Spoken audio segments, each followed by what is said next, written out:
Good morning to all. Last class में हमने relative velocity के इंट्रोडक्टरी पार्ट के बारे में स्टडी की थी। आज की जो क्लास है उसमें हम कैलकुलेशन करेंगे, रिलेटिव वेलोसिटी के लिए एक फॉर्मूला फाइंड करेंगे। तो देखिए रिलेटिव वेलोसिटी जो है उसमें हमने देखा था कि ये एक रिलेटिव टर्म होती है और इस रिलेटिव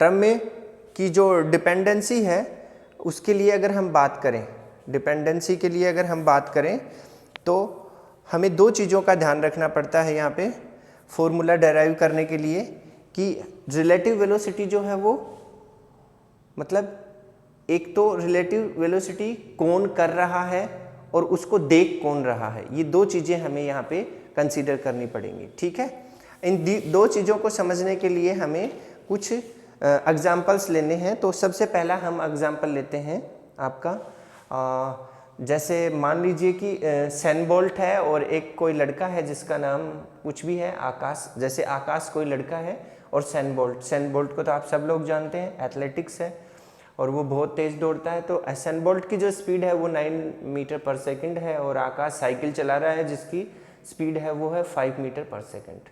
ठीक है, अब आकाश जब साइकिल चला रहा होता है उस केस में सैन बोल्ट उसको देख रहा होता है। सैन बोल्ट किस स्पीड से चल रहा है, 9 मीटर पर सेकंड की स्पीड से दौड़ता हुआ आकाश को देख रहा है। ठीक है, तो इसका मतलब क्या हुआ, इसका मतलब ये हुआ Akash velocity of Akash with respect to Bolt. ठीक है, velocity of Akash with respect to Bolt. तो ऐसी इसी केस को समझने के लिए हम देखते हैं कि सबसे पहले सैन बोल्ट ऑब्जर्व कौन कर रहा है, सैन बोल्ट। तो जो ऑब्जर्वर होता है उसको हमें देखना होता है कि वो अपने आप में रेस्ट पे है क्या। जैसे लास्ट क्लास में हमने देखा था कि कार से हमने ऑब्जर्वेशन किया था तो कार के जितने भी पार्ट्स हैं वो ड्राइवर जो है उसके रिस्पेक्ट में रेस्ट पे थे। उसी तरीके से अगर हम देखें तो सैन बोल्ट जब दौड़ रहा वो सारे कैसे उसके जो भी बॉडी के पार्ट्स हैं वो सारे के सारे उसकी खुद की बॉडी के रिस्पेक्ट में क्या होते हैं, रेस्ट पे होते हैं। मतलब वो दौड़ रहा है तो उसके दोनों हाथ भी उसके साथ जाएंगे, उसकी हेड भी उसके साथ जाएगी, टांगें भी उसके साथ जाएंगी, मतलब उसमें कोई चेंजेस नहीं आता है।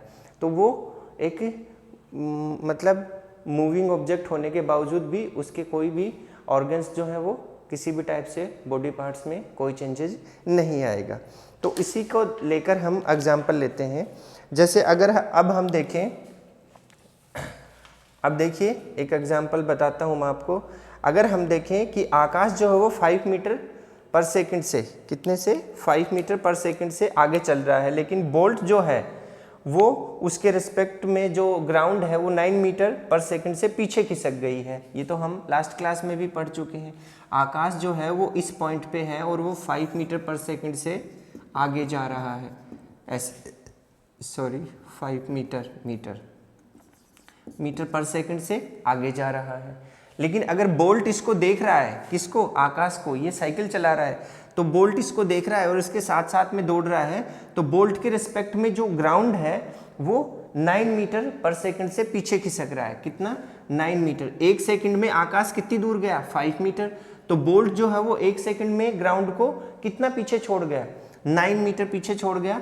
तो दैट मीन्स ये लीजिए ये पोजीशन हो गई है। मतलब ये वाली दोनों की इक्वल पोजीशन लेने के लिए ये 9 मीटर पर सेकंड पीछे चला गया है बोल्ट की जो पोजीशन है वो, और ये ग्राउंड के रिस्पेक्ट में है। किसके रिस्पेक्ट में है, ग्राउंड के रिस्पेक्ट में हमारे पास में ये कैलकुलेशन आई है। तो दोनों के बीच का जो डिफरेंस आएगा, जैसे लास्ट क्लास में हमने देखा था, तो उस हिसाब से अगर हम देखें तो हमारे पास में ये डिफरेंस बन रहा है यहाँ पे। ये देखिए इतनी दूर का डिफरेंस, और ये कितना है, ये 4 मीटर पर सेकंड का डिफरेंस है। 4 मीटर का डिफरेंस आ रहा है यहाँ पे, 4 मीटर का। ठीक है, मतलब एक सेकंड में आकाश इस पोजीशन से इस पोजीशन पर गया। ठीक, बट जो बोल्ट है वो उसी एक सेकंड में 9 मीटर आगे चला गया। या फिर हम ये बोल सकते हैं कि जब वो दौड़ रहा होता है तो 9 मीटर पर सेकंड के हिसाब से ग्राउंड जो है वो पीछे छोड़ता जा रहा है, तो 9 मीटर उसने जगह यहाँ से कवर कर ली। तो उन दोनों के बीच का डिफरेंस ये आया हमारे पास में। तो इस नज़रिए से अगर हम देखा जाए तो हमें पता चलता है कि 9 मीटर पर सेकंड से पीछे चला जाता है आकाश 1 सेकंड में बोल्ट के रिस्पेक्ट में, ठीक है। और उसी समय में बोल्ट के नज़रिए से आकाश को देखें तो हमारे पास में ये सिचुएशन निकल के आती है। अब इसको लिखने का एक तरीका होता है, जैसे मैंने लिखा इसको VAB, A फॉर आकाश और B फॉर बोल्ट, ऐसे बना दिया इसको, A फॉर आकाश और B फॉर बोल्ट, VAB। तो A क्या है, A और B दोनों क्या है, इसके बारे में हमें पता होना चाहिए। A है किसकी वेलोसिटी देखी जा रही है, आकाश की वेलोसिटी देखी जा रही है, तो पहले आकाश को लिखा। फिर B कौन है, बोल्ट, वेलोसिटी कौन देख रहा है, बोल्ट, तो उसको हमने बाद में लिखा। तो ए पहले किसको लिखेंगे, जिसकी वेलोसिटी देखी जा रही है, बाद में किसको लिखेंगे, जो वेलोसिटी देख रहा है। तो VAB आ गया यहाँ पे, ठीक है। इस तरीके से हमने इसको डिनोट कर दिया है। अब अगर इसको थोड़ा और आगे लेके चलें हम लोग, अब यहाँ पे अगर हम देखें तो हमारे पास में देखिए बोल्ट और आकाश जो है वो दोनों सेम डायरेक्शन में ही मोशन कर रहे हैं, ठीक है। सेम डायरेक्शन में मतलब आकाश भी इसी डायरेक्शन में जा रहा है और बोल्ट भी इसी डायरेक्शन में जा रहा है, दोनों की सेम डायरेक्शन है। तो उस केस में अगर हम इनके लिए फॉर्मूला जो हमने बनाया था उसी को अगर हम आगे कैरी फॉरवर्ड करें तो हमारा जो बनता है फॉर्मूला वो बन जाएगा आपका formula VAB, that means 4 metre per second. 4 metre per second का डिफरेंस आया है इसके अंदर, ठीक है। अब अगर हम इसको देखें तो ये बैकवर्ड डायरेक्शन में है, किस डायरेक्शन में आया है, ये बैकवर्ड डायरेक्शन में, किस में आया है, ये बैकवर्ड डायरेक्शन में आया है। और बैकवर्ड डायरेक्शन में आया है तो हम इसको क्या लिख सकते हैं, -4 मीटर, ठीक है। क्या लिख सकते हैं, -4 मीटर पर सेकंड लिख सकते हैं इसको, ठीक है। ये बन गया आपका। अब देखो अगर हम यहाँ पे साइन कन्वेंशन लगाएं, क्या लगाएं, साइन कन्वेंशन। तो साइन कन्वेंशन के लिए हमारे पास में एक फॉर्मूला होता है sign convention rule. Sign convention rule को हमें यूज में लेना चाहिए, हमें किसी भी टाइप की कोई भी दिक्कत नहीं होगी अगर साइन कन्वेंशन हम यूज में लेते हैं, तो कोई भी हमें मतलब किसी भी टाइप का एरर या कोई गलती हम लोग नहीं करेंगे। देखो क्या होता है sign convention rule, left side में मोशन होता है तो उसको नेगेटिव बोलते हैं, लेफ्ट साइड मोशन क्या होगा, नेगेटिव होगा, ठीक है। और राइट साइड मोशन क्या होगा, राइट साइड मोशन ये क्या होगा, पॉजिटिव होगा, ये पॉजिटिव होगा, ठीक है। तो इसी हिसाब से अगर हम देखें तो ये तो दोनों ही राइट साइड मोशन है, कैसे हैं, दोनों ही राइट साइड मोशन है। तो VA और VB that means velocity of Akash is equals to +5 metre per second होगा and velocity of Bolt +9 metre per second होगा। दोनों ही लेफ्ट साइड में है, नहीं सॉरी, दोनों ही राइट साइड के मोशन है। तो इस तरीके से हम इसको डिनोट कर सकते हैं। अब अगर इसको फॉर्मूले में डालें हम तो क्या बनेगा, देखो यहाँ से सोल्व करता हूँ मैं, VAB is equals to VA minus VB।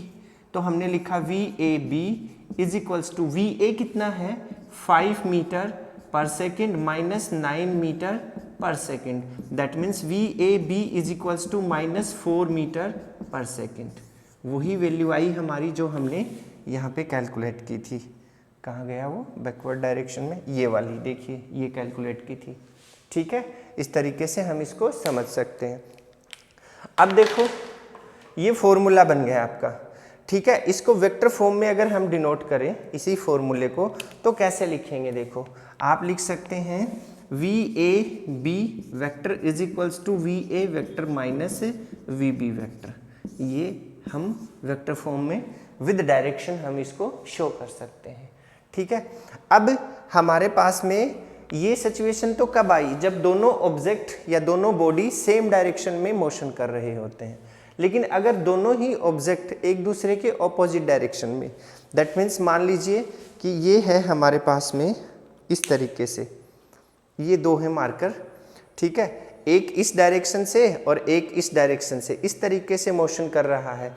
या फिर हम इसको समझ सकते हैं, जैसे सपोज कीजिए आपने कभी एक्सपीरियंस किया होगा ऐसे कि आप ट्रेन में मतलब ट्रेन में बैठे हैं, ट्रैवल कर रहे हैं। उस केस में जब कोई ट्रेन सामने से दूसरी ट्रेन को क्रॉस करती है तो हमें लगता है कि वो बहुत ही फास्ट, मतलब बहुत तेज़ी से हमारे बगल से निकली है। जब हम विंडो से उसको देखते हैं, मतलब उसकी वेलोसिटी डबल हो गई है। जैसे एक ट्रेन 100 किलोमीटर पर आवर की स्पीड से जा रही है, दूसरी सामने से 100 किलोमीटर पर आवर की स्पीड से आ रही है, तो जो ऑब्जर्व करता है कैंडिडेट, उसको लगता है कि बगल वाली ट्रेन जो है वो 200 किलोमीटर पर आवर से उसके पास से गुजरी है। ऐसा हमें एक्सपीरियंस होता है। और भी बहुत सारे एग्जांपल्स हम ले सकते हैं, जैसे सामने से कोई कार आ रही है, आप भी इधर से जा रहे हो, तो दोनों को देखते हैं तो हमें वो कार जो है वो बहुत तेज़ी से अपनी तरफ आती हुई दिखाई देती है। तो इस केस में हम कैसे इसको सोल्व करेंगे ये देखना है हमें। तो उसमें हम या तो साइन कन्वेंशन रूल लगाएं लेफ्ट एंड राइट साइड का और सोल्व कर सकते हैं। देखिए जैसे मान लीजिए कि ये इसी एग्जाम्पल को करते हैं, जैसे ये दोनों एक दूसरे की ही डायरेक्शन में ऐसे आ रहे होते तो इनमें से एक नेगेटिव होता। क्यों? क्योंकि उसकी लेफ्ट हैंड साइड में मोशन होती तो वो नेगेटिव होता। तो उसको अगर हम डालते, जैसे मान लीजिए कि आकाश तो ऐसे जा रहा है लेकिन बोल्ट ऐसे आ रहा था, तो बोल्ट की जो वेलोसिटी है वो नेगेटिव होती यहाँ पे, ठीक। तो उस केस में अगर हम यहाँ पे वैल्यू डालते तो एक नेगेटिव पहले से है और ये एक नेगेटिव पहले से है और यहाँ पे -9 मीटर पर सेकंड और लिखते हम ये वाला, ठीक है। तो ये नेगेटिव नेगेटिव कितना हो जाता, पॉजिटिव हो जाता, और यहाँ पे VAB रिलेटिव वेलोसिटी कितनी आती, प्लस का 14 मीटर पर सेकंड आ जाता। इस तरीके से हम इसको समझ सकते हैं, ठीक है। या फिर हम किसी ट्रेन का एग्जाम्पल लेके समझ सकते हैं। जैसे हम ट्रेन में बैठे हैं और ट्रेन की खिड़की से बाहर देख रहे हैं, तो ट्रेन की खिड़की से बाहर देखेंगे तो ट्रेन अगर जितनी स्पीड से चल रही है, जैसे मान लीजिए कि 50 मीटर पर सेकंड से चल रही है, तो हमें बहुत तेज़ी से पीछे की तरफ ग्राउंड जो है वो बहुत तेज़ी से पीछे की तरफ जाता हुआ नज़र आता है। या फिर हम देखते हैं कि कोई कैंडिडेट है वो ट्रेन के ऑपोजिट डायरेक्शन में 2 मीटर पर सेकंड से जा रहा होता है, तो उस केस में भी हम उसको ऑब्जर्व करते हैं तो दोनों का इस डायरेक्शन में हो जाता है। तो वो टोटल एक दूसरे के ऑपोजिट डायरेक्शन में होने की वजह से हम ये साइन कन्वेंशन रूल लगाएंगे तो हमें उसकी वेलोसिटी कैसी नज़र आएगी। हमें लगेगा कि सामने से आने वाला जो कैंडिडेट है, जो कि रियल में 2 मीटर पर सेकंड से आ रहा है या 2 मीटर पर सेकंड से वो दौड़ रहा है, वो रियल में तो 2 मीटर से दौड़ रहा है, लेकिन आप ट्रेन में जा रहे हैं 50 मीटर पर सेकंड से, तो आपको वो सामने से 52 किलोमीटर पर सेकंड की स्पीड से आता हुआ नज़र आता है। आपको लगता है कि वो बहुत तेज़ी से दौड़ के आ रहा है हमारी तरफ। ये वाली चीज़ हम इस तरीके से समझ सकते हैं, ठीक है। तो ये हो गया है आपका रिलेटिव वेलोसिटी का कॉन्सेप्ट। और नेक्स्ट क्लास जो है उसमें हम पढ़ेंगे motion in a plane, chapter number 4 motion in a plane, जिसके अंदर आप लोग 2D 3D मोशन के बारे में, अभी आप 1D मोशन के बारे में स्टडी कर रहे थे, 2D और 3D मोशन के बारे में स्टडी आप करेंगे उस लेसन में। और उसमें वेक्टर्स का यूज होगा, क्योंकि 2D और 3D मोशन जब शुरू हो जाता है तो हमें वेक्टर की ज़रूरत पड़ती है, हमें डायरेक्शन की ज़रूरत पड़ती है, ठीक है। नेक्स्ट क्लास में फिर मिलते हैं एक नए लेक्चर के साथ। Thank you, have a nice day.